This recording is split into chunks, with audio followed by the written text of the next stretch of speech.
അപ്പൊ നമ്മളെ ഒരിടത്ത് നമ്മളെ ചെന്ന് കഴിഞ്ഞാലും ആരും നമ്മളെ മാറ്റി നിർത്തരുത്. അതിരിക്കട്ടെ. അപ്പൊ ഇത് എനിക്ക് ആര് വാങ്ങി തന്നതാ? ഇതിനിടയിൽ എന്റെ മോൻ ഒരു ഡയലോഗ് വിട്ടത് നിങ്ങൾ ശ്രദ്ധിച്ച. പ്രശ്നങ്ങൾ ഉണ്ടാവാത്ത ഒരു ഫാമിലി ഉണ്ടാവത്തില്ല. അപ്പൊ അങ്ങോട്ടും ഇങ്ങോട്ടും റെസ്പെക്ട് വേണം. എല്ലാവരുടെ അടുത്തും പറയുന്ന ഒരു കാര്യമാണ്, എല്ലാവരും ഓരോരോ വ്യക്തികളാണ്. പട്ടിയെ അറിയാൻ പോലും കൊള്ളൂലാത്ത രണ്ട് ചെയ്യും.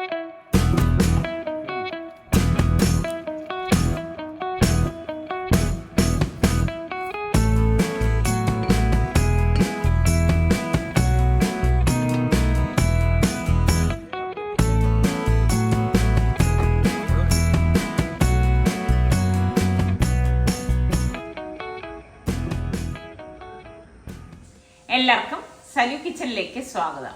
അപ്പം നമ്മള് 1-2 ദിവസമായല്ലേ വീഡിയോസ് ഒക്കെ ചെയ്തിട്ട്. ഞാൻ നിസ്സാർക്കായി മാത്രമുള്ള ടൈമിൽ ഞാൻ വിചാരിച്ചു, നമ്മൾ രണ്ടുപേരും മാത്രമല്ലേ ഉള്ളൂ, എന്തുണ്ടാക്കും. കാരണം നമ്മൾ വീട്ടിലുണ്ടാക്കുന്നതാണ് ഞാൻ ഷൂട്ട് ചെയ്ത് നിങ്ങളിലേക്ക് എത്തിക്കുന്നത്. പിന്നെ ഈ രണ്ടുപേരും മാത്രമാകുമ്പോഴേക്കും സത്യം പറഞ്ഞാൽ ഒരു മടിയാണ് കേട്ടോ, കുക്കിംഗ് ചെയ്യാനും ഒക്കെ ആയിട്ട്. ഇപ്പോൾ ഉള്ള സംഭവം എന്ന് പറഞ്ഞു കഴിഞ്ഞാൽ അൽഹംദുലില്ലാ മക്കളെല്ലാവരും വന്നു കഴിഞ്ഞപ്പോഴേക്ക് ഞാൻ നേരത്തെ പറഞ്ഞതിന് വിപരീതമായി. കാരണം എന്ന് പറഞ്ഞാൽ എല്ലാം കുക്ക് ചെയ്യാമല്ലോ, പിള്ളേരെ എല്ലാവരും ഉള്ളതല്ലേ. പക്ഷെ അപ്പോൾ ഉള്ള പ്രശ്നം എന്ന് പറഞ്ഞാൽ പെട്ടെന്ന് മറ്റേത് ഓരോരുത്തരായിട്ട് വന്ന് പൊയ്ക്കൊണ്ടിരുന്ന ആ ഒരു ടൈമാണ്. ഇപ്പം എല്ലാവരും ഒരുമിച്ച് നിൽക്കുമ്പം നമുക്ക് ജോലിയും കുറച്ച് കൂടുതലായിരിക്കില്ല. ആ സമയത്ത് ഈ പറഞ്ഞ മാതിരി ഷൂട്ട് ചെയ്യുന്നതിനേക്കാളേറെ എളുപ്പം കുക്ക് ചെയ്തിട്ട് ഇവരുടെ അടുത്ത് പോയി സംസാരിച്ച് അങ്ങനെ സമയം സ്പെൻഡ് ചെയ്യാനാണ് നോക്കിക്കൊണ്ടിരുന്നത് കേട്ടോ. അങ്ങനെ വരുമ്പോഴേക്കും നമ്മുടെ കുക്കിങ്ങിലും ഈ പറഞ്ഞ മാതിരി ഷൂട്ട് ചെയ്യാനൊക്കെ ഉള്ള ആ ഒരു മൂഡില്ലാതെ പോയി. അടുക്കളയിലൊരു സഹായിയെ കിട്ടിയില്ലേ? അടുക്കള സഹായി ആരാണ്? ഞാനോ അല്ല, അങ്ങനെ അടുക്കളയിലൊരു സഹായിയെ കിട്ടി. അപ്പൊ അങ്ങനെ ഇപ്പൊ ഏത് സഹായം ഉണ്ടെങ്കിലും നമ്മൾ ചെയ്യേണ്ട കാര്യങ്ങൾ നമ്മൾ ചെയ്യണമല്ല. അപ്പൊ ഞാനിങ്ങനെ പറയും, മോളെ എല്ലാം നോക്കിയിട്ട് കണ്ട് പഠിക്കണം, പെട്ടെന്ന് അവൾക്ക് കുറച്ച് സ്പീഡ് കുറവാണ്. അപ്പൊ ഞാൻ പറയും, സ്പീഡിൽ ചെയ്ത് നമ്മൾ പഠിച്ചാൽ മാത്രമേ. വ്യൂവേഴ്സ് ഒക്കെ പറയുന്നില്ലേ, ചെയ്യുന്ന സ്പീഡൊക്കെ കാണുമ്പോ എനിക്ക് ഭയങ്കര ഇതുപോലത്തെ ഐറ്റംസ് ആയിരിക്കും. ഞാൻ പറയും നമ്മൾ അങ്ങനെ. ഇന്നലെ ഒരു സുലൈമാൻ ഇട്ട് തരാന്ന് നീ പറഞ്ഞില്ലേ, എത്ര മണിക്കൂർ ഇട്ട്? ഞാൻ പറഞ്ഞു രാവിലെ കൊണ്ട് വരുവേ. അല്ലല്ലേ, ഞാനപ്പോ അവിടെ ഇരുന്നിട്ടേ ഞാൻ വിചാരിച്ചു ഞാൻ പോയി ഇട്ടാ മതിയായിരുന്നു ഞാൻ മനസ്സിൽ കരുതിയ. അവളെന്തേന്നറിയോ, അവള് ആ സമയത്ത് കപ്പ് കഴുകാൻ പോയപ്പോ അവിടെ എല്ലാം പാത്രം കിടന്നു, അതെല്ലാം കഴുകി. അതല്ല ഞാൻ പറയുന്നത് വെച്ചാല് നമ്മള് ചിട്ടയായിട്ട്, അതായത് നമ്മള് മനസ്സിലൊരു കാൽക്കുലേറ്റ് ചെയ്ത ശേഷം നമ്മൾ ജോലികൾ ചെയ്യുകയാണെങ്കിൽ കൃത്യമായിട്ട് നമുക്ക് എല്ലാ ജോലിയും അടുക്കും ചിട്ടയോടും കൂടി ആ സമയത്ത് തന്നെ ചെയ്ത് തീർക്കാൻ സാധിക്കും. അപ്പൊ നമ്മളെ ഒരിടത്ത് നമ്മളെ ചെന്ന് കഴിഞ്ഞാലും ആരും നമ്മളെ മാറ്റി നിർത്തരുത്. ഞാൻ എപ്പോഴും മോളടുത്തും പറയും, നമ്മൾ ആരും ഒന്നിലും മാറ്റി നിർത്തരുത്. അപ്പൊ നമ്മൾ അത്രയും എഫർട്ട് എടുത്ത് ആദ്യം ചെയ്ത് വരുമ്പോഴേക്കും അതങ്ങ് ശീലിക്കും. ഇപ്പൊ അവള് വന്ന് തുടങ്ങിയതല്ലേ ഉള്ളൂ, അപ്പൊ അവളും കൊച്ചല്ലേ, അപ്പൊ കുറച്ച് കഴിയുമ്പോ അതൊക്കെ ഓക്കെ ആവും. പിന്നെ നമ്മുടെ ഒരു കുക്ക് തൊട്ടടുത്ത്. പക്ഷെ ഇപ്രാവശ്യം വന്നിട്ട് ഒരുത്തന്മാരും കുക്ക് ചെയ്തില്ല, ആരും ചെയ്തിട്ടില്ല. ഇവരെല്ലാം പറഞ്ഞിട്ടും തമാശ പോലെ ഇവര് നിന്റെയൊക്കെ കുക്കിംഗ് കാണാൻ വേണ്ടിയാണ് ഇരിക്കുന്നത്. അവരൊക്കെ മറ്റേ ആ ലോക്ക്ഡൌൺ സമയത്തുള്ള കുക്കിംഗ് എന്താണ് എന്നൊക്കെ ചെയ്യുന്നുള്ള. ഞാനെന്തറിയാം, ഒരു സമയം തന്നെ 2 ദിവസത്തേക്ക് എന്റെ തന്നെ ഒരു സമയത്ത് തന്നെ ഉണ്ടാക്കിയിട്ട് ഫ്രിഡ്ജിൽ വെക്കും. ഒരു മടിയില്ല. ദോശ ആണെങ്കിൽ എല്ലാം രാവിലെ ഉച്ചയ്ക്കും വൈകിട്ടും ദോശ കഴിക്കുന്ന ആളാണ്. കാരണം ദോശമാവ് വാങ്ങിച്ചാൽ തീരണ്ട്. പക്ഷെ ദോശ കഴിച്ചാല് വണ്ണം വയ്ക്കും, ഉഴുന്ന് ചേരുന്നതാണ്. ഇപ്പൊ സുൽത്താൻ എന്ന് പറഞ്ഞു കഴിഞ്ഞാൽ ഇങ്ങനെയാണ് കേട്ടാ, കുക്ക് ചെയ്ത് അവിടെ വെച്ച ശേഷം അവൻ പുറത്തുനിന്ന് കഴിക്കണത് കുറവാണ് അല്ലേ, പുറത്തുനിന്ന് അങ്ങനെ കഴിക്കാറില്ല. സാധാരണ രാവിലെ എന്തുണ്ടാക്കും? അവിടെ എല്ലാം ദോശ പാർട്ടികളാണ്. അല്ല, അവിടെ ഞാൻ ഇതൊക്കെ ഉണ്ടാക്കും, പോഹ, പിന്നെന്തോ ഉപ്പിട്ട് ഉപ്മ, സേമിയുടെ. അതായത് കന്നഡ സ്റ്റൈൽ സംഭവങ്ങളൊക്കെയാണ് അവനെ ഉണ്ടാക്കണത്. പക്ഷേ ഇവിടെ വന്നിട്ട് വ്യൂവേഴ്സിന്റെ ഒരു കാര്യം പറയട്ടെ, നമ്മളെ വ്യൂവേഴ്സിനൊക്കെ അറിയാവോ എന്താ, ജനുവരി 3-ാം തീയതി എന്ന് പറഞ്ഞൊരു ദിവസമുണ്ട്, വളരെ അടുത്തു. പക്ഷെ സൽമാനാണ് ഇന്നലെ സൽമാനും സുൽത്താനുമായിട്ട് എന്തോ പരിപാടിയൊക്കെ ഒപ്പിക്കുന്നത് ഞാൻ കേട്ട്. അപ്പോഴാണ് ഞാനും ഓർത്തത്. അപ്പൊ അവര് പറഞ്ഞു എന്തെന്നറിയോ, 3-ാം തീയതി വരെ കാത്തിരിക്കാനുള്ള ക്ഷമയില്ല, ചിലപ്പോ സുൽത്താൻ നേരത്തെ പോകും, ചിലപ്പോ ഞാൻ പോണേക്കാളും മുമ്പ് ഇത് പോകും, ഫോണ് പോകും. അപ്പൊ ഇവര് ഉമ്മ ഞാൻ നേരത്തെ കാണിച്ച ശംഖുപുഷ്പം ദേ ഇപ്പൊ ഈ ഒരു അവസ്ഥയിലേക്ക് എത്തി. ഞാൻ പറഞ്ഞില്ലേ ഇവര് വരുമ്പോഴേക്ക് ഞാൻ ഇതിനൊരു പരിഹാരം കണ്ടെത്തുമെന്ന്. പക്ഷെ ഇവരെ പലത് 2 പ്രാവശ്യം പോയി, 2 മോളിൽ പോയി ഫോണൊക്കെ നോക്കി. അവസാനം കുറവുണ്ടായിരുന്നു. സൽമാൻ വന്നിട്ട് മതിയെന്ന്. അപ്പൊ എന്തായാലും ഉമ്മയെ ഒന്ന് സർപ്രൈസ് ചെയ്യാൻ വേണ്ടി. എന്തേ മിണ്ടാതിരിക്കുന്നത്? സൽമാൻ എന്ത് സർപ്രൈസ് ചെയ്യുന്നത്? അത് 3-ാം തീയതി ആയിരിക്കും. അവന്റെ പരിപാടിയൊക്കെ ആ ദിവസമായിരിക്കും. സൽമാന് വന്നിട്ട് എന്ത് പറയാൻ വ്ളോഗ് ചെയ്തോണ്ടിരുന്ന സൽമാനാണ്. പക്ഷെ ഇപ്പൊ വന്നിട്ട് അവന് ആ ഒരു ക്യാമറയുമായിട്ട് എന്തോ ഒരു കുറച്ച് ഗ്യാപ്പ് വന്നത് കൊണ്ടാണെന്ന് തോന്നുന്നു. ഇല്ല അവൻ പറഞ്ഞത് അവന് വന്നപ്പോ എല്ലാരും കണ്ടല്ലോ, ഇനി ആ ഒരു ചേഞ്ച് വന്നിട്ട് ക്യാമറ മുമ്പിൽ വരും എന്നാണ് പറഞ്ഞിരിക്കുന്നത്. അപ്പൊ നിങ്ങൾ എല്ലാം കൂടെ തേടുക, പ്രാർത്ഥിക്കുക അവന്റെ തടി കുറച്ച്. ഇതൊക്കെ വാങ്ങി അതല്ലേ പറഞ്ഞത്, സർപ്രൈസ് എന്ന് പറഞ്ഞാൽ ഇതുപോലെ ഇരിക്കണം. ഏ ഞാൻ തുറന്ന് എല്ലാം സെറ്റ് ചെയ്ത്. ഓ അത്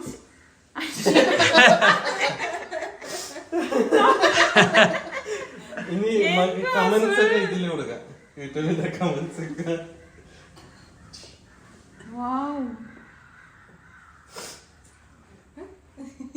സർപ്രൈസാ? അതാ ഇത് നിന്നെ യഥാർത്ഥത്തിൽ സർപ്രൈസ് ആക്കിയത് തന്നെ. ഇന്നലെ ഉമ്മാര് നിന്റെ ഫോൺ എടുത്ത് നടക്കുന്നുണ്ടല്ലേ? അപ്പൊ ഞാൻ എന്റെ അടുത്ത് പറഞ്ഞു, ഞാന് റിച്ചുവിന് ഫോൺ സൽമാൻ കൊണ്ടുവന്നു കേട്ടോ. അപ്പൊ റിച്ചുവിന് അവന്റെ പഴയ ഫോണാണ് എനിക്ക് തന്നത്. ആ ഫോൺ വെച്ചിട്ട് നമുക്ക് അതൊരു കംഫർട്ട് ആവത്തില്ല അല്ലെ? നമ്മളെ കംഫർട്ട് നമ്മൾ ഈ ഫോണിൽ തന്നെ പിടിച്ചോണ്ടിരുന്നോണ്ട് അതേ ആവുള്ളൂ എന്ന് അറിയാം. അതെനിക്ക് അത് അത്ര ഒരു കംഫർട്ട്. അപ്പൊ ഇന്നലെ അവൻ എന്റെ അത് യൂട്യൂബും എല്ലാം ഇതിൽ മാറ്റി എല്ലാം സെറ്റ് ചെയ്ത്. ആദ്യം അറിഞ്ഞായിരുന്നാ? നീ അറിഞ്ഞായിരുന്നാ? അറിയാവോ? ഇപ്പൊ നീ മാത്രമേ അറിയാതെ ഉണ്ടായിരുന്നുള്ളൂ. അത് ശരി. അതിരിക്കട്ടെ. അപ്പൊ ഇത് എനിക്ക് ആര് വാങ്ങി തന്നതാ? ഉൾപ്പെടെ കോൺട്രിബ്യൂഷൻ ഇട്ടത് എല്ലാരും കോൺട്രിബ്യൂട്ട് ചെയ്തു, എല്ലാവരും ചേർന്നിട്ടുള്ള. അത് ശരി. അപ്പൊ നിങ്ങൾ 4 പേരും തന്നതാണ്. Thank you. പക്ഷെ വെഡിങ് ആനിവേഴ്സറി എനിക്ക് മാത്രമല്ല. അല്ല, ഇത് വെഡിങ് ആനിവേഴ്സറി ആയതുകൊണ്ടല്ല, എന്റെ ഫോണ് പോയിരിക്കാണ്. അതുകൊണ്ടാണ് ഇവർ ഇത്രയും താമസിച്ചത്. ശരിക്കും ഗിഫ്റ്റ് അറിയണ്ടേ ഇത്രയും നാൾ? ഞാൻ ഇതുവരെ ഉപയോഗിച്ച ഫോണുകളാ. മറുപടി പറയുന്നൊക്കെ ഞാൻ ഇതുവരെ എനിക്ക് കിട്ടിയ എല്ലാം യൂസ്ഡ് ഫോണാണ്. ഓരോരുത്തർ ഉപയോഗിച്ച് സൽമാൻ ഉപയോഗിച്ചിട്ട് എനിക്ക് തന്നു, സുൽത്താൻ ഉപയോഗിച്ചിട്ട് തന്നു. ഇപ്പൊ റിസ്വാന്റെ കട തരുമ്പോ കറക്റ്റ് ആണ്. വേറൊരു കാര്യം എന്തറിയോ, നിസാർക്കാക്കെന്ന് പറഞ്ഞു കഴിഞ്ഞാൽ ഫോണിന്റെ ഉപയോഗം ഇല്ലേ ഇല്ല. ഇപ്പോഴെന്നല്ല, മുൻപാണെങ്കിലും അവിടെ ഓഫീസിലൊക്കെ വർക്ക് ചെയ്യുന്ന ടൈം ആണെങ്കിലും ഓഫീസിന്റെ കോള് വരും, അറ്റൻഡ് ചെയ്യും എന്നതിനേക്കാൾ ഉപരി നിസാർക്ക് ഫോൺ യൂസ് ചെയ്യുന്ന ആളെയല്ല. എപ്പോഴെങ്കിലും അങ്ങോട്ടേക്ക് തന്നെ ആൾക്കാരെ വിളിക്കല് വളരെ വളരെ വളരെ കുറവായിട്ടുള്ളൊരു വ്യക്തിയാണ്. പിന്നെ ഇതിനിടയിൽ എന്റെ മോൻ ഒരു ഡയലോഗ് വിട്ടത് നിങ്ങൾ ശ്രദ്ധിച്ചാ? എന്ത് നീ പറഞ്ഞത്? വാപ്പാക്കാണ് ശരിക്കും ഗിഫ്റ്റ് അറിയേണ്ടത്, ഇത്രയും നാൾ ഉമ്മായി സഹിച്ചേ. അപ്പൊ തിരിച്ച് നീ എനിക്ക് ഗിഫ്റ്റ് തരണം. ഇത്രയും നാള് ഇതുപോലുള്ള വാപ്പായെ സഹിച്ചേന്. എന്തായാലും എന്നെ സഹിച്ചത് കൊണ്ട് നിസാർക്കാക്ക് നഷ്ടങ്ങളൊന്നും ഇതുവരെ സംഭവിച്ചിട്ടില്ലല്ലോ അല്ലെ? അതല്ലേ നോക്കേണ്ടത്. ഒത്തിരി സന്തോഷം. സന്തോഷല്ലേ ഉണ്ടായിട്ടുള്ളത്? അത് പറയാ, അതല്ലേ ഒന്ന് ക്യാമറക്ക് ഫ്രണ്ടിലോട്ട് വന്നിട്ട് ഈ ഞാൻ എപ്പോഴും ക്യാമറയുടെ ഇരിക്കാത്തറിയോ? വാപ്പ ഇവിടെ ഇരുന്നെങ്കിൽ ഉമ്മാട് അല്ലേ? ഇത്രയും സന്തോഷമല്ലേ? അതല്ല, 93-ലായിരുന്നു ഞങ്ങളുടെ കല്യാണം. ഈ 93 മുതൽ ഇപ്പൊ 2030 വർഷമാണ്. ഇതാണ് പ്രത്യേകത. പോവാണ് 30 വർഷം.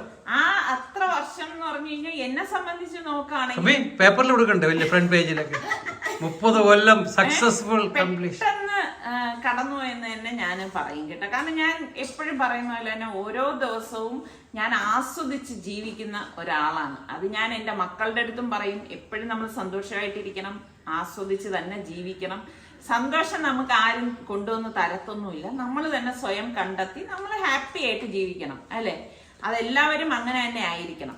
അപ്പൊ ഇപ്പോഴേ കല്യാണം കഴിഞ്ഞ വ്യക്തികളോടും എനിക്ക് പറയാനുള്ളത് നല്ല സന്തോഷമായിട്ട് അണ്ടർസ്റ്റാൻഡിങ്, അതായത് അങ്ങോട്ടും ഇങ്ങോട്ടും ഒക്കെ അതെ, പ്രശ്നങ്ങൾ ഉണ്ടാവാത്ത ഒരു ഫാമിലി ഉണ്ടാവത്തില്ല. ഒരാളെങ്കിലും ഉണ്ടെങ്കിലും ഒരു പ്രശ്നമില്ലാത്ത ഒരു ഫാമിലി പറഞ്ഞു തരാൻ പറ്റും. അങ്ങനെയുള്ള ഒരു കമന്റ് ചെയ്യണേ.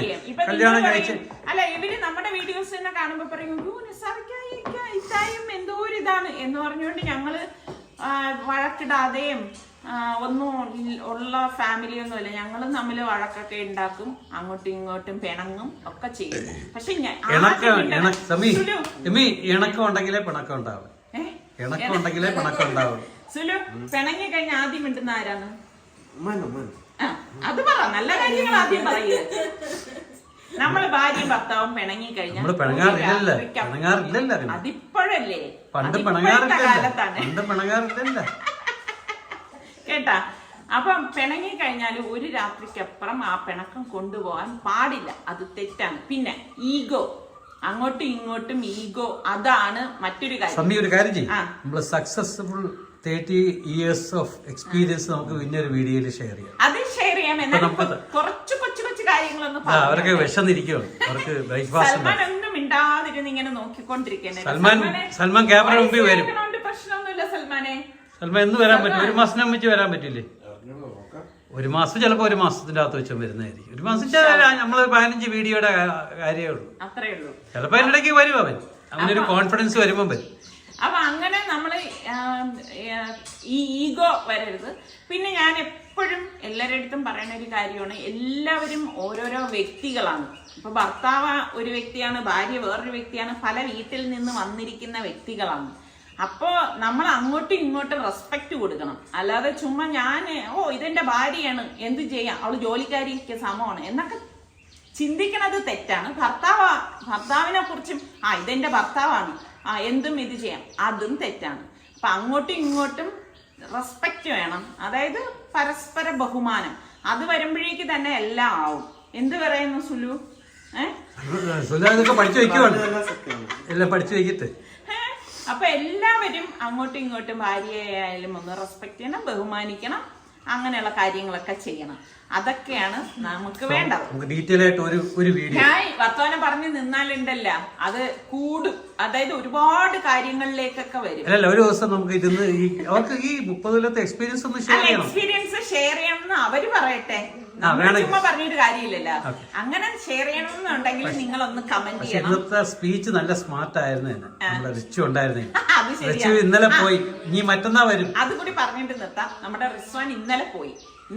ഇനിയിപ്പോ മറ്റന്നാൾ ഇൻഷാല്ലാ വരും. അപ്പൊ അവിടെ ചെന്നുടൻ തന്നെ വിളിക്കാണ്, സൽമാനിക്ക വണ്ടിയും കൊണ്ട് വരണം കേട്ടാ, എന്റെ കുറേ ലഗേജ് കൊണ്ട് കൊണ്ടുപോകാനെന്ന്. നമ്മളുടെ സ്ഥിരം വ്ളോഗ് കാണുന്നവരാണെങ്കിൽ മനസ്സിലാക്കും. കഴിഞ്ഞ വർഷം ഇതുപോലെ അവൻ പറഞ്ഞിട്ട് ഞങ്ങൾ ഇവിടെ നിന്ന് കാറും കൊണ്ട് ചെന്നപ്പോഴേക്കുണ്ട് ഒരു പോത്തിസിന്റെ സഞ്ചിക്കകത്ത് കുറച്ച് സാധനങ്ങള്, പട്ടി അറിയാൻ പോലും കൊള്ളൂലാത്ത 2 ചെരുപ്പ്. ഇത് മാത്രമേ അവന് ഉണ്ടായിരുന്നത്. അതിനുവേണ്ടി അപ്പൊ ഞങ്ങൾ പറഞ്ഞു, ഇല്ല നീ ട്രെയിൻ കയറി വന്നാൽ മതി എന്ന് പറഞ്ഞതുകൊണ്ട് കുറേ ഫോട്ടോസ് എടുത്ത് വെച്ചു. കുട്ടി കുറേ ബാഗുകളൊക്കെ റെഡിയാക്കി വെച്ചിരിക്കുകയാണ്. അപ്പൊ എന്നെ വിളിച്ചിട്ട് വരണം എന്നൊക്കെയാണ് പറഞ്ഞിരിക്കുന്നത്. അപ്പൊ ഇൻഷാല്ലാ ഇനിയിപ്പം റിച്ചും കൂടി വന്നിട്ടായിരിക്കും.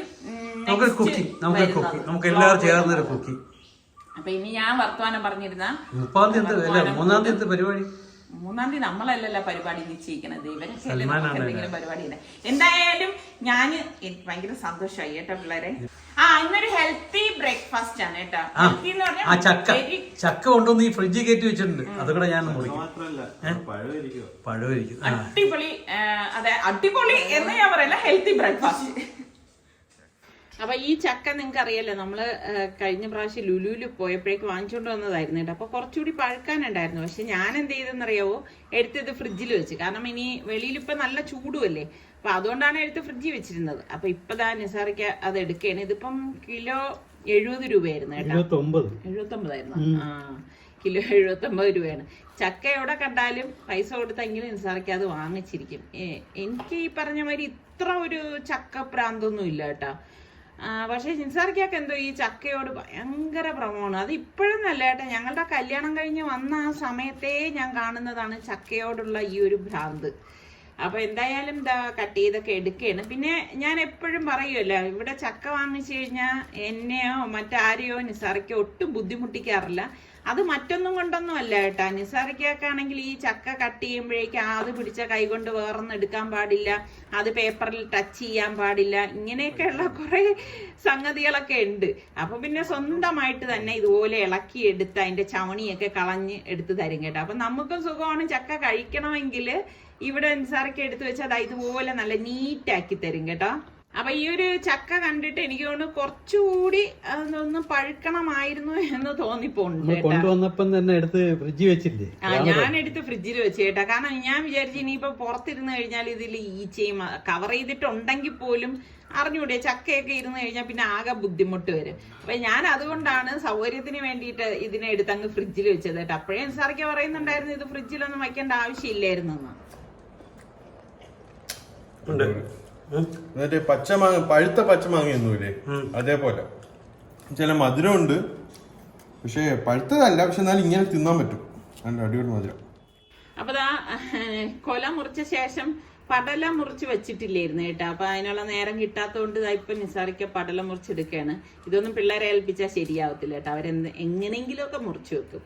പിന്നെ ആ പഴുത്ത് കാണുന്നത് ഒന്നും എടുക്കാൻ പറ്റത്തില്ല കേട്ടോ. കംപ്ലീറ്റ് വെടിച്ച് ഇരിക്കുന്ന പഴങ്ങളാണ് അത്. അപ്പൊ ഇത് ഇങ്ങനെ പടലം മുറിച്ചിട്ട് നമ്മള് ഇത് സേഫ് ആക്കി വെക്കുമ്പോഴാണ് അത് പഴുത്ത് വരണത്. കാരണം ഉറയിട്ട് വെക്കണം എന്നൊക്കെ പറയില്ല. ഇവിടെ ഉറയൊന്നും ഇട്ട് വെക്കാനുള്ള സൗകര്യമൊന്നുമില്ല. പിന്നെ ഇതിപ്പോ ഈ പറഞ്ഞ മാതിരി തൊട്ടടുത്ത അയൽപ്പക്കാർക്കും ഒക്കെ എടുത്തു കൊടുക്കും കേട്ടോ. പിന്നെ നമ്മൾ വളരെ കുറച്ച് മാത്രമേ ഇതിൽ നിന്ന് എടുക്കാറുള്ളൂ. നമുക്ക് ഹെൽത്തി ആയിട്ടുള്ള ഒരു ബ്രേക്ക്ഫാസ്റ്റ് ഉണ്ടാക്കാൻ വേണ്ടി ഞാൻ പാനിലേക്ക് ഇപ്പൊ ഒരു സവാള ചെറുതായിട്ട് അരിഞ്ഞത് ഇട്ട് കൊടുക്കുകയാണ്. എണ്ണ ഒന്നും ഒഴിച്ചിട്ടില്ല കേട്ടോ. ഇതോടൊപ്പം തന്നെ ഒരു ക്യാരറ്റും ചെറുതായിട്ട് അരിഞ്ഞെടുത്തിട്ടുണ്ട്. പിന്നെ ടൊമാറ്റോയും പച്ചമുളകും കൂടി ചെറുതായിട്ട് അരിഞ്ഞിട്ട് ഒരുമിച്ച് തന്നെയാണ് ഇതിലിട്ടിട്ട് ഒന്ന് ഇളക്കി കൊടുക്കുന്നത്. അപ്പോൾ ഒരു തുള്ളി എണ്ണ പോലും നമ്മൾ ഇതിലേക്ക് ഒഴിച്ചിട്ടില്ല എന്നുള്ളതാണ് വാസ്തവം. എന്നിട്ട് ഇതുപോലെ ഒന്ന് ഇളക്കി കൊടുക്കണം. ഇളക്കി കൊടുത്ത ശേഷം ഞാൻ കുറച്ച് കറിവേപ്പിലയും കൂടി ഒന്ന് അരിഞ്ഞിട്ട് കൊടുക്കുകയാണ്. ഇട്ടിട്ട് നമ്മളൊന്ന് ഇളക്കി കൊടുക്കണം. അപ്പൊ തക്കാളിയും നമ്മൾ ഈ കൂട്ടത്തിൽ ചേർക്കാനുള്ള കാര്യം എന്ന് പറഞ്ഞാൽ അപ്പോഴേക്ക് പെട്ടെന്ന് അതൊന്ന് വാടിക്കിട്ടും. എന്നിട്ട് നമുക്ക് പാകത്തിനുള്ള ഉപ്പും 1 ടീസ്പൂണോളം മഞ്ഞൾപ്പൊടിയും കൂടി ഇട്ടിട്ട് ഇതുപോലെ ഒന്ന് ഇളക്കി കൊടുക്കണം. അപ്പൊ ആ ഒരു സവാളയുടെ നീരും തക്കാളിയുടെ നീരും കൊണ്ട് ഇതൊന്ന് വാടിക്കിട്ടും കേട്ടോ. ഒരുപാട് അങ്ങ് വാടേണ്ട ആവശ്യമില്ല. ഇന്ന് പെട്ടെന്ന് വാടിക്കിട്ടാൻ വേണ്ടി ഞാൻ മൂടി വെച്ച് കൊടുക്കാണ്. എന്നിട്ട് ഒരു 2-3 മിനിറ്റ് കഴിഞ്ഞ ശേഷം മൂടിയൊന്ന് മാറ്റിയിട്ട് വീണ്ടും ഒന്ന് ഇളക്കി കൊടുക്കണം. അപ്പൊ എണ്ണ ഇല്ലെങ്കിലും നമുക്ക് ഫുഡൊക്കെ ഉണ്ടാക്കാൻ സാധിക്കും കേട്ടോ. പക്ഷെ എണ്ണ ഉപയോഗിക്കുന്നതിന്റെ അത്രത്തോളം ഒരു ടേസ്റ്റ് ഉണ്ടാവുമോ എന്ന് ചോദിച്ചു കഴിഞ്ഞാൽ കുറച്ച് കുറവായിരിക്കും. അപ്പൊ ഇതുപോലെ ഒന്ന് ഇളക്കിയെടുക്കണം. ഇളക്കിയെടുത്ത ശേഷം നമുക്കിതിലേക്ക് ഗോതമ്പ് മാവാണ് ഞാൻ ഇട്ട് കൊടുക്കുന്നത്. ഞാനിവിടെ അര കപ്പ് അതായത് മെഷർ ചെയ്യുന്ന അരക്കപ്പാണ് എടുത്തിരിക്കുന്നത്. അതിൽ 1 കപ്പോളം ഗോതമ്പ് മാവ് ഇട്ട് കൊടുക്കുന്നുണ്ട്. ഇതോടൊപ്പം തന്നെ ഒരു 1/4 കപ്പ് അരിപ്പൊടിയും കൂടി ചേർത്ത് കൊടുക്കുകയാണ്. എന്നിട്ട് നമുക്ക് പാകത്തിനുള്ള വെള്ളം, പച്ചവെള്ളമാണ് ഞാൻ ഒഴിച്ചു കൊടുത്തിരിക്കുന്നത്. ഗ്യാസ് ഓഫ് ചെയ്തിട്ടുണ്ട് കേട്ടോ. എന്നിട്ട് ഇതുപോലെ ഒരു വിസ്ക് കൊണ്ട് നമുക്കിതൊന്ന് മിക്സ് ചെയ്ത് കൊടുക്കാം. അപ്പൊ ഇത് കട്ടയില്ലാതെ മിക്സ് ആക്കി എടുക്കണം. അപ്പൊ ബാക്കി വെള്ളം കൂടി നമുക്ക് ഇതിലേക്ക് ഒഴിച്ചിട്ട് വേണം ഇതുപോലെ ഒന്ന് ഇളക്കി എടുക്കാനുള്ളത്. അപ്പൊ ഒട്ടും കട്ട കെട്ടാൻ പാടില്ല. അപ്പൊ പെട്ടെന്ന് ഇത് നമുക്ക് മിക്സ് ആയി കിട്ടും കേട്ടോ. അപ്പൊ ഇതുപോലെ ഒന്ന് ഇളക്കി വന്ന ശേഷം നമ്മൾ ഇതിലേക്ക് പാകത്തിനുള്ള വെള്ളം ഒഴിച്ച് ഒന്ന് ലൂസാക്കി കൊടുക്കണം. കറക്റ്റ് ഒരു ദോശമാവിന്റെയൊക്കെ പരുവമില്ലേ, ആ ഒരു പരുവത്തിൽ നമ്മൾ ഇളക്കിയെടുക്കണം. അപ്പം വിസ്ക് കൊണ്ടാവുമ്പോഴേക്ക് പെട്ടെന്ന് അതൊന്ന് മിക്സ് ആയി കിട്ടും. അതിൻ്റെ അകത്ത് കട്ടകൾ ഒട്ടും ഉണ്ടാവത്തുമില്ല. അതൊന്ന് ഞാൻ മാറ്റി വെക്കണേ. അപ്പൊ ഹെൽത്തി ആയിട്ടുള്ള കറിയും കൂടിയാണ് ഇന്ന് ഉണ്ടാക്കുന്നത്. അപ്പൊ പാനിലേക്ക് ഞാൻ ഇവിടെ 2 സവാള സ്ലൈസ് ചെയ്ത് അരിഞ്ഞെടുത്തത് ഡയറക്റ്റ് ഇട്ട് കൊടുക്കുകയാണ്. ഞാൻ പറഞ്ഞ മാതിരി വെള്ളം ഒട്ടും ചേർത്തിട്ടില്ല. പാകത്തിനുള്ള ഉപ്പ് ഇട്ട് കൊടുക്കുകയാണ്. എന്നിട്ട് നമുക്ക് ഇതുപോലെ ഒന്ന് ഇളക്കി കൊടുക്കാം. മീഡിയം ഫ്ലെയിമിൽ വെച്ചിട്ട് തന്നെയാണ് നമ്മൾ ഈ സവാളയൊന്ന് വാട്ടിയെടുക്കുന്നത്. അപ്പൊ ഇതുപോലെ ഒന്ന് വാടി വരുന്ന ആ ഒരു ടൈമിലാണ് ഞാൻ ഇതിലേക്ക് തക്കാളി, 2 തക്കാളിയും 1 പച്ചമുളക് കട്ട് ചെയ്തെടുത്തിട്ടുണ്ട്. അതും കൂടി ചേർത്തിട്ട് നമുക്കൊന്ന് മിക്സ് ചെയ്ത് കൊടുക്കാം. ഇതുപോലെ ഒന്ന് മിക്സ് ആക്കി എടുക്കണം. അപ്പം ഇതിൽ നമ്മൾ ഓയിൽ ചേർക്കുക ഒന്നും ചെയ്തിട്ടില്ല. വളരെ ഹെൽത്തി ആയിട്ടുള്ള കറിയാണ് ഉണ്ടാക്കണത് കേട്ടോ. അപ്പൊ ഇതുപോലെ ഒന്ന് ഇളക്കി യോജിപ്പിച്ചു കൊടുക്കാം. അടി ചേർത്ത് ഒന്ന് ഇളക്കിയെടുക്കണം. കാരണം നമ്മൾ ഒട്ടും ഓയിൽ ഇല്ലാതെ എടുക്കുന്നതല്ലേ. അതുപോലെ അടി കട്ടിയുള്ള പാത്രം എടുക്കാൻ ശ്രദ്ധിക്കണേ. എന്നിട്ട് നമുക്ക് 1 ടീസ്പൂൺ ഇഞ്ചി വെളുത്തുള്ളി പേസ്റ്റും 1 ടീസ്പൂൺ കാശ്മീരി ചില്ലി പൗഡറും 1 ടീസ്പൂൺ മല്ലിപ്പൊടി ഉണ്ടല്ലോ അതും 1 ടീസ്പൂൺ മഞ്ഞൾപ്പൊടിയും 1 ടീസ്പൂൺ ഗരം മസാല പൊടിയും 1 ടീസ്പൂൺ കുരുമുളക് പൊടിയും കൂടി ഇട്ട ശേഷം കുറച്ച് കറിവേപ്പിലയും കൂടി നമുക്ക് ഇതിലേക്ക് ഇട്ട് കൊടുക്കാം. ഇട്ട ശേഷം നമുക്ക് എല്ലാം ചേർത്തിട്ട് നന്നായിട്ടൊന്ന് ഇളക്കി യോജിപ്പിച്ചു കൊടുക്കാം. അപ്പോൾ ചുവട് കട്ടിയുള്ള പാത്രം ആകുമ്പോഴേക്ക് പെട്ടെന്ന് അങ്ങനെ അടുക്കി പിടിക്കത്തൊന്നുമില്ല. അതുകൊണ്ടാണ് ഞാൻ പറഞ്ഞത് ചുവട് കട്ടിയുള്ള പാൻ വേണം എടുക്കാനെന്ന്. നല്ലതുപോലെ ഒന്ന് ഇളക്കി യോജിപ്പിച്ചു കൊടുക്കണം. അതിനുശേഷം ഞാൻ ഇതിലേക്ക് ഏകദേശം 1 കപ്പോളം വെള്ളം ഒഴിച്ചു കൊടുക്കുകയാണ്. ഒഴിച്ചു കൊടുത്തിട്ട് നമുക്കിതൊന്ന് മിക്സ് ചെയ്ത് കൊടുക്കാം. അപ്പം ഞാൻ ചൂടുവെള്ളമാണ് ഇതിലേക്ക് ഒഴിച്ചു കൊടുത്തിരിക്കുന്നത് കേട്ടോ. അപ്പൊ പെട്ടെന്ന് ഇതിലേക്ക് തിള വരികയും ചെയ്യും. എന്നിട്ട് ഇതുപോലെ ഒന്ന് ഇളക്കി കൊടുത്ത ശേഷം, ഇപ്പൊ ഞാൻ നോക്കിയപ്പോൾ ഉപ്പ് കുറവായതുകൊണ്ട് ഞാൻ പാകത്തിനുള്ള ഉപ്പും കൂടി ഇട്ട ശേഷം ഇതുപോലെ ഒന്ന് ഇളക്കി കൊടുക്കാണ്. ഇളക്കി കൊടുത്ത് നല്ലതുപോലെ ഒന്ന് മിക്സ് ചെയ്ത് കൊടുക്കാം കേട്ടോ. അപ്പൊ ഈ സമയത്ത് വേണമെങ്കിൽ ഫ്ലെയിം നമുക്ക് മെല്ലെ ഒന്ന് കൂട്ടി കൊടുക്കാം. എന്നിട്ട് പാകത്തിനൊക്കെ ഉപ്പൊക്കെ ഉണ്ടോയെന്ന് നോക്കണം.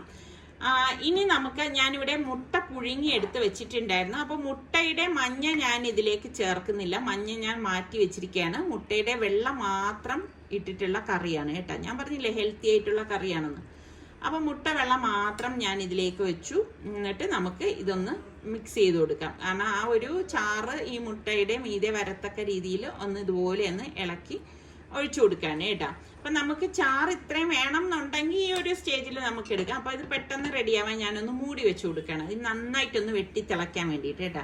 2 മിനിറ്റിന് ശേഷം അടപ്പൊന്ന് മാറ്റി വീണ്ടും മസാലയൊക്കെ ഞാനൊന്ന് ഇതുപോലെ ഒന്ന് വെച്ച് കൊടുക്കാണ്.